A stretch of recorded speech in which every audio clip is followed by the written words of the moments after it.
ഇപ്പൊ ദിലീപേട്ടൻ അതുപോലെ മമ്മൂക്ക അങ്ങനെ ഒരുപാട് സെലിബ്രിറ്റീസിനെയൊക്കെ മീറ്റ് ചെയ്തിട്ടുണ്ടല്ലോ. അങ്ങനെ മീറ്റ് ചെയ്ത ഒരു മെമ്മറി പറയൂ. ആരെങ്കിലും ഒരാള് എന്തെങ്കിലും പറഞ്ഞതോ അങ്ങനെ എന്തെങ്കിലും? ഒന്നുമില്ല, ദിലീപേട്ടനെ കാണാൻ ആഗ്രഹിച്ച ഒരാള് ഞാനും ഇതേപോലെ വലിയ ആഗ്രഹിച്ച ആളാ. അന്ന് സൗദിയിലായിരുന്നു, ജിദ്ദയിലെ ഒരു പ്രോഗ്രാമിലാണ് ദിലീപേട്ടനായിട്ട് പങ്കെടുക്കുന്നത്. ദിലീപേട്ടൻ അവിടെ അവളെ എടുക്കുന്നു.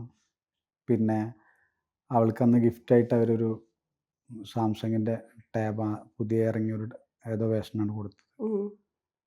പിന്നെ മമ്മൂക്ക എന്ന് പറയുന്ന ആളെ പലവട്ടം കാണാൻ ശ്രമിച്ച ഞാൻ. ഒരിക്കൽ അതിൻ്റെ മുന്നേ ഞാനൊരു ഫോട്ടോ എടുത്തിട്ടുണ്ട്,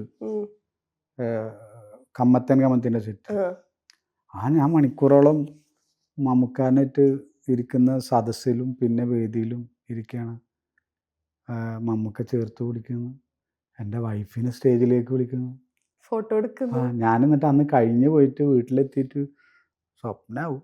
എന്നിട്ട് രാവിലെ ഞാൻ ബാഗ് എടുത്ത് FB തുറന്നു. അല്ല, സ്വപ്നമല്ല, സംഭവം ഇത് റിയലാണെന്ന് അത് നമുക്ക് പൊരുത്തപ്പെടാൻ, അതിനോട് പൊരുത്തപ്പെടാൻ സമയം എടുത്തതില്ല സത്യത്തിൽ. പിന്നെ ഏറ്റവും വലിയ സംഭവം എന്താ വെച്ചാൽ, ഞാൻ നമ്മൾ ഫോട്ടോ എടുക്കാൻ ആഗ്രഹിച്ച പല ആളുകളും അന്നമ്മളോട് ഇങ്ങോട്ട് ഫോട്ടോ എടുക്കുന്നു. പിന്നെ എല്ലാവർക്കും ഇപ്പം നമ്മൾ അറിഞ്ഞോണമെന്നില്ലല്ലോ. ഇപ്പം ഞാൻ എയർപോർട്ടിൽ പോയി കഴിഞ്ഞാൽ അവിടുന്ന് എന്നോട് ചോദിക്കും എമിഗ്രേഷൻ ഓഫീസർ, നിങ്ങൾ മറ്റേ മോളച്ഛനല്ലേ, മോളുണ്ടോന്ന് നോക്കും. ഞാൻ ക്യൂവിൽ പല വട്ടം ഉണ്ടായില്ല, ക്യൂവിൽ ബാക്കിലേക്കാണ് എന്നെ വിളിക്കും അവർ. മോളുണ്ടാന്ന് ചോദിക്കാൻ വേണ്ടിയിട്ടാണ് വിളിക്കണേ. അപ്പം മോളുണ്ട് വെച്ചെങ്കിൽ ക്യൂലേ നിർത്തല്ലേ. അവളെ കണ്ടാൽ തന്നെ അങ്ങനെ കയറ്റി വിടാം. പിന്നെ ഹോസ്പിറ്റലുകളിൽ പോയി കഴിഞ്ഞാലും അവളുള്ളപ്പോൾ 100 ആളുണ്ടെങ്കിൽ അതിലൊരു 99 ആൾ തന്നെ തിരിച്ചു വരും.